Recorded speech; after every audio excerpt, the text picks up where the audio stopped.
Boa noite a todos e a todas, meus companheiros de caminhada. Que Jesus derrame sua luz sobre nós. Hoje é o dia da última bem-aventurança do Evangelho segundo o Espiritismo. E falando sobre a bem-aventurança, é muito interessante porque existe uma didática de Jesus. Ele dá uma condição e ele dá um resultado. Assim é a didática. Não tem assim, bem-aventurados os mansos, os aflitos, os pacíficos, os que alcançarão alguma coisa. Não é assim? A mesma coisa vai acontecer. As bem-aventuranças, elas aparecem isoladamente no Velho Testamento também, mas é isoladamente. Às vezes num Salmo, às vezes no Êxodo, às vezes nos Provérbios, mas Jesus, ele colocou tudo junto, sabe? Aqueles ensinamentos maravilhosos, todos formando então uma proposta renovadora para nós. E é então um conjunto dessas ideias, né? Qual o foco? Amor, humildade, compaixão, todas as virtudes ele vem nos ensinar nas bem-aventuranças. Então ela consiste dessas duas partes, condição e resultado. E a mesma coisa vai ser nos bem-aventurados os misericordiosos, porque alcançarão a misericórdia. É a condição e o resultado. Quem são os misericordiosos? São aqueles que têm misericórdia, que agem com misericórdia. E o que é a misericórdia? É um dos atributos máximos de Deus e que a gente precisa desenvolver em nós. Sabe quando a gente pede misericórdia, Senhor? A gente nem pensa nessas palavras direito quando a gente está orando a Deus. Deus nos atende mesmo sem a gente merecer. Isso é misericórdia. Ele nos ama. E a gente pede perdão e ele nem se ofende. Ele já está perdoando a gente mesmo sem a gente merecer. Essa é a misericórdia. Então nós vamos falar da compaixão, da indulgência, da misericórdia e do perdão. Misericórdia, então, vai ser a grande base de sustentação, a grande força mantenedora da vida. A misericórdia, na doutrina espírita, uma das acepções, ela consiste no esquecimento das ofensas, o perdão das ofensas. Perdão e esquecimento estão ali, ó, grudadinhos, andando lado a lado. É fácil esquecer, perdoar assim, um crime, uma calúnia. É muito, muito difícil, mas a gente vai ter que aprender. A gente vai ter que aprender. Determinadas situações mais graves, né, são mais difíceis de esquecer. Mas se pensarmos em todas essas situações mais graves pelas quais passamos, se a gente entender que elas fazem parte de um plano de Deus, faz parte da nossa evolução, a gente consegue perdoar. Esquecer, vamos ver. Se a gente lembrar e não doer, já é um alívio. Se esquecer, então, é libertador. Porque, veja bem, se o criminoso conhecesse de antemão o tributo da dor que a vida lhe cobrará, assim, no reajuste do seu destino, com certeza ele preferiria nem ter braço, nem ter mão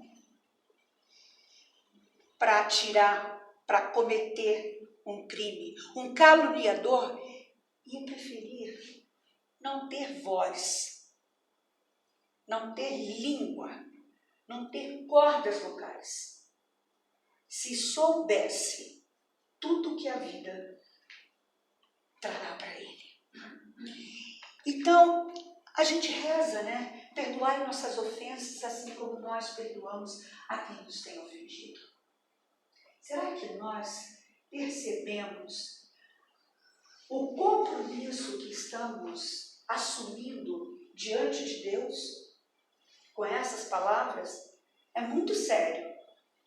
Porque, olha só, é a oração do Pai Nosso, uma partezinha lá, né, do Pai Nosso, que é chamada de oração dominical na Boa Nova. Porque é importante demais esse trecho. Nós estamos pedindo a Deus em prece que nos perdoe, mas não é só isso. Nós estamos pedindo que sufoque em nossa alma todo e qualquer ressentimento, todo rancor, toda mágoa, todo desejo de vingança contra o nosso próximo. E esse perdão que nós estamos pedindo a Deus e que nós oferecemos ao nosso próximo, é verdadeiro? Será? Isso é para a gente refletir, tá? Porque é este o perdão que Deus quer. Ele espera de nós. Sabemos todos que não é fácil, mas nós vamos aprender sim. Se vamos. Nós temos aí muito tempo. Segundo Kardec, no livro O Céu e o Inferno, no capítulo 6, item 6, ele diz o seguinte: a medida desse perdão subordina-se ao modo pelo qual se haja perdoado. Que é a mesma coisa de dizer que não seremos perdoados se por nosso lado não perdoarmos aos outros. E é exatamente o que traz o nosso evangelho de hoje. Essa bem-aventurança foi baseada no evangelho de Mateus e que diz: se perdoardes aos homens as faltas que cometerem contra vós, também vosso Pai Celestial vos perdoará os pecados. Mas se não perdoardes aos homens quando vos tenham ofendido, vosso Pai Celestial também não vos perdoará. Mesma coisa que Kardec disse. Esse é o Evangelho de Mateus, capítulo 6, versículos 14 e 15. Então, perdoemos para sermos perdoados. Muito bem. E se não perdoarmos? Claro que não existe condenação eterna. Como outras religiões acreditam que se não perdoarmos, nós iremos para o inferno e vamos sofrer eternamente na fogueira do inferno. Mais ou menos isso, né? Não é bem assim. Nós vamos sofrer sim, mas não será eternamente. Mas sabe quando nós vamos parar de sofrer? Quando aprendermos a perdoar. E todos nós aqui passamos por uma experiência religiosa, uma experiência espiritual. Todos nós passamos. Seja ela qual for, né? E qual é a finalidade dessa experiência que nós passamos? Dependendo do conhecimento, da abrangência de cada um, nós teríamos aí formas variadas de respostas, mas teríamos pontos em comum.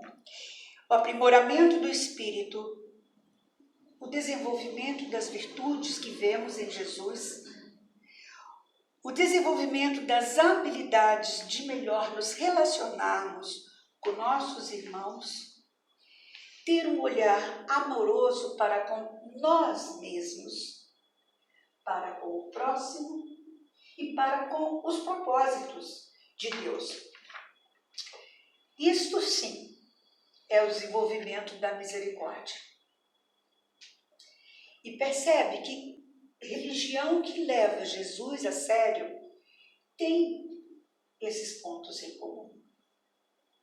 Muito bem.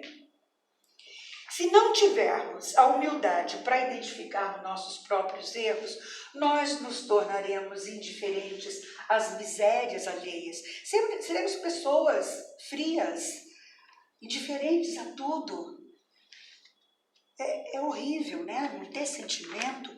Então nós precisamos mesmo desenvolver essa misericórdia para que nós mereçamos a misericórdia do alto. E o maior exemplo que Deus nos dá da misericórdia dele é a reencarnação. Ele sabe que a gente vai falhar, e a gente falha, e a gente cai, e a gente aprimora, mas falha em outra missão, alguma coisa que a gente precisava aprimorar, não aprimorou, e ele dá mais uma chance e a gente vai reencarnando. E ocorre mais, a reencarnação, ela ocorre mais pela misericórdia de Deus do que por nossas qualidades, do que por nossos méritos. Porque Deus quer que nós aprendamos tudo que for necessário para a nossa evolução, para um dia sermos totalmente felizes, para que um dia sejamos espíritos puros. Até lá nós vamos reencarnar muitas vezes, porque a gente falha mesmo, né? E como falhamos? Kardec pergunta no Livro dos Espíritos o seguinte, na 661, poderíamos utilmente pedir a Deus que perdoe as nossas faltas? A resposta do Espírito, Deus sabe discernir o bem do mal. A prece não esconde as faltas. Aquele que pede a Deus o perdão das suas faltas só obtém se mudar de conduta. As boas ações são a melhor prece, porque os atos valem mais que as palavras. Mudar de conduta. Não adianta perdoar as nossas ofensas, né? Tem que mudar de conduta. Então, se quisermos resolver a questão com o nosso irmão que errou conosco, vamos lá falar com ele. Vamos guardar nosso orgulho, nosso egoísmo, vamos lá. Vamos lá nos comunicar com ele. A gente usa boas palavras, a gente pode ponderar fraternalmente, não é? Muito bem. Pode acontecer que o outro não nos perdoe, não é? Pode ser, pode acontecer. Então, que esta questão seja esquecida pela verdadeira fraternidade. A tua parte foi feita, a nossa parte foi feita. Pedir perdão. E o perdão sincero, segundo Emmanuel, é filho espontâneo do amor.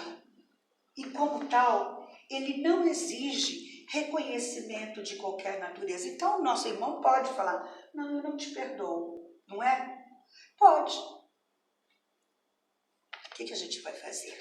Vamos, a gente vai esquecer. Com todo carinho, porque a gente pediu perdão. Vamos ver.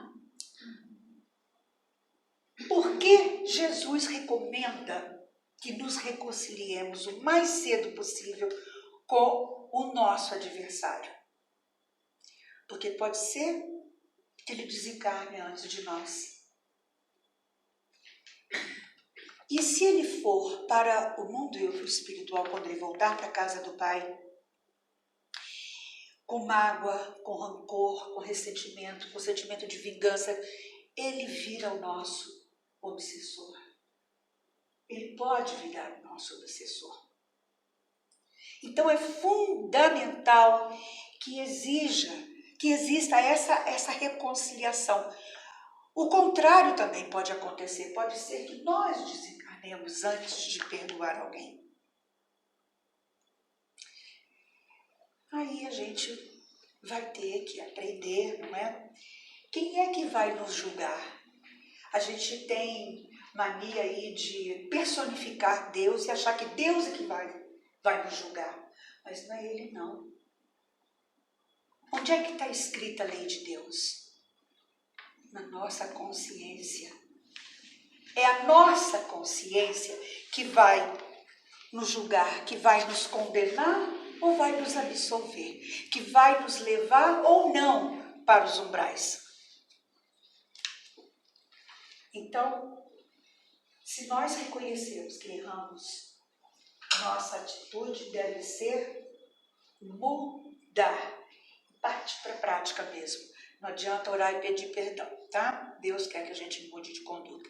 Agora, perdoar verdadeiramente, sem que para isso o ofensor tenha que se humilhar. Perdoar sem interesse e sem segundas intenções. É essa a ideia. E a gente vê, é interessantíssimo como a gente percebe. Muitas vezes nós já ouvimos isso por aí. Há pessoas que dizem que perdoam. Não, eu perdoo. Eu perdoo, mas não quero vê-lo nunca mais. Não perdoa, certo? Continua com rancor. Perdoo, mas não esqueço. Continua com rancor. Perdoo, mas vou te dizer um monte de verdade. Não perdoou. É dono da verdade? Como assim? Eu perdoei o sujeito lá porque é um coitado. Um sujeito cegueira, mineira. Quer dizer, ainda arrogante. Arrogante ainda por cima, não é? Menosprezando a outra pessoa. E tem aquele outro que diz que com certeza nós já ouvimos, e sabe lá se nós já falamos, eu perdoo porque Deus vai castigá-lo. Ele vai sofrer no umbral e quando reencarnar, coitado dele, quer dizer, já definiu o destino da pessoa. Ainda fala, tenho fé em Deus que isso vai acontecer. Pensa bem. E como a gente erra, porque se nós não falamos, nós já ouvimos coisas do gênero. Se a gente perdoa e impõe condições, isto não é perdão, isto é capricho. Isto é capricho. Nós temos que lembrar que não há perdão total sem compreensão. E compreensão não significa concordância. Eu não estou concordando com o meu antagonista. Não é isso. É compreensão, consciência das necessidades, das limitações do outro, porque todos nós temos necessidades e limitações. Vai saber o que estava passando pela cabeça da pessoa quando falou alguma coisa, quando cometeu aquele crime, sob que prisma estava analisando aquela situação para cometer aquela infração, aquele crime, aquela calúnia. A gente não sabe. A gente não sabe. Então, pensar que todos têm necessidade, todos, sem exceção, nós temos limitações. E a outra passagem também do Evangelho diz que Pedro perguntou, quantas vezes devo perdoar, Jesus? E Jesus falou, ele falou 7 vezes? Não, 70 vezes 7, infinitamente. Emmanuel fez uma análise dessa frase de Jesus. E ele explica que no plano terreno é muito fácil a gente errar. Muito fácil. Então nós temos que perdoar infinitamente porque nós podemos errar infinitamente. Nós podemos errar 70 vezes 7. Então é perdoar infinitamente. Não há limite para o perdão. E perdoar tantas vezes quantas forem necessárias. Então, quando nós lembramos de fatos ruins, deixa lá para trás, tá? Por que é difícil perdoar? Primeiro que nós somos imperfeitos, para começar, né? nós somos imperfeitos. Além de imperfeitos, nós temos a dificuldade de nos colocarmos no lugar do outro. Na hora, a gente não se coloca, é muito difícil. Nós vamos aprender tudo isso, tá? Se não for nessa encarnação, é na próxima, mas vamos aprender. Nós temos o mau hábito de condenar. Nós nem julgamos.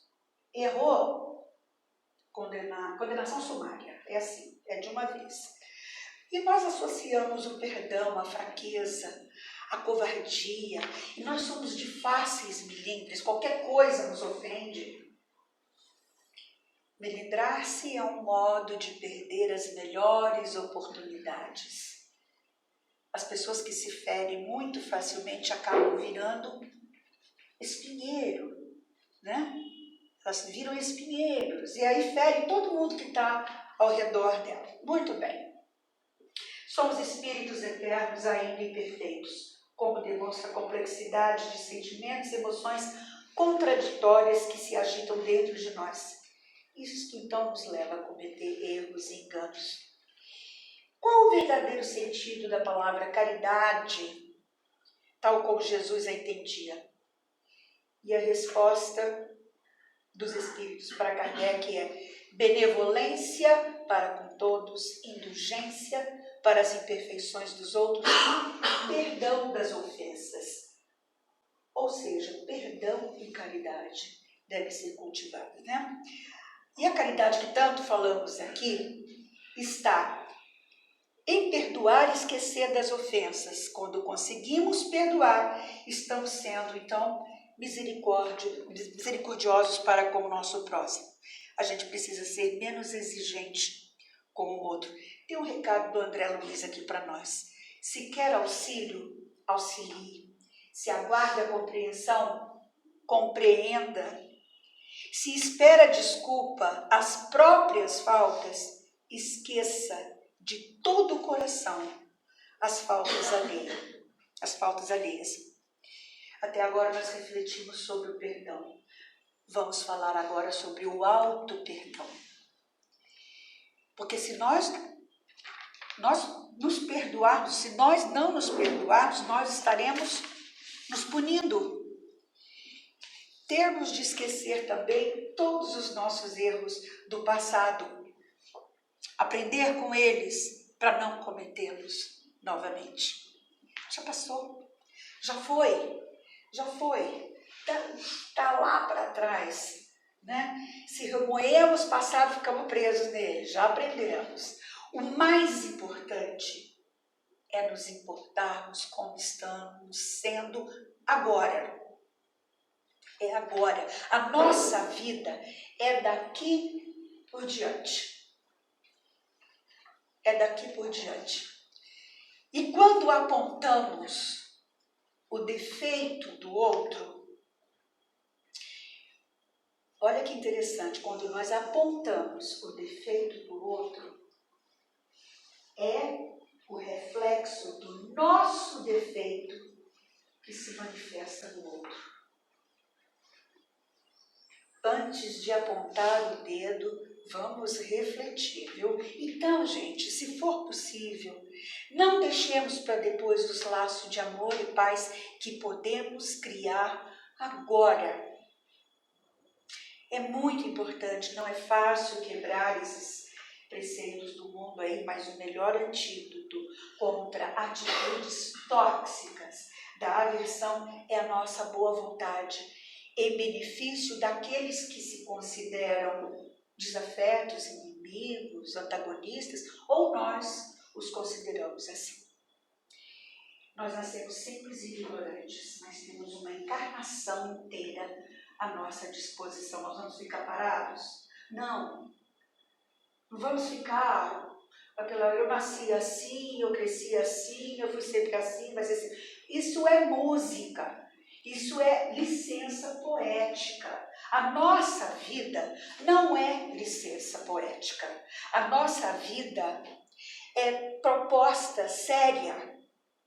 A gente tem que mudar. A nossa vida é renascer todos os dias. em nossos propósitos, em nossas atitudes, em nossas deliberações, para a gente superar obstáculos. E se o obstáculo, o ato de perdoar, é um obstáculo, o que a gente vai fazer? Trabalhemos para que esse obstáculo se transforme num propósito de vida. Aí sim, isso é ter misericórdia para com nós mesmos. Daí poderemos ser misericordiosos para com o nosso próximo, para com o nosso irmão, e alcançar a misericórdia de Deus. É essa bem-aventurança, é a condição e é o resultado. Emmanuel tem um estudo lindo, belíssimo, sobre o perdão no livro Consolador.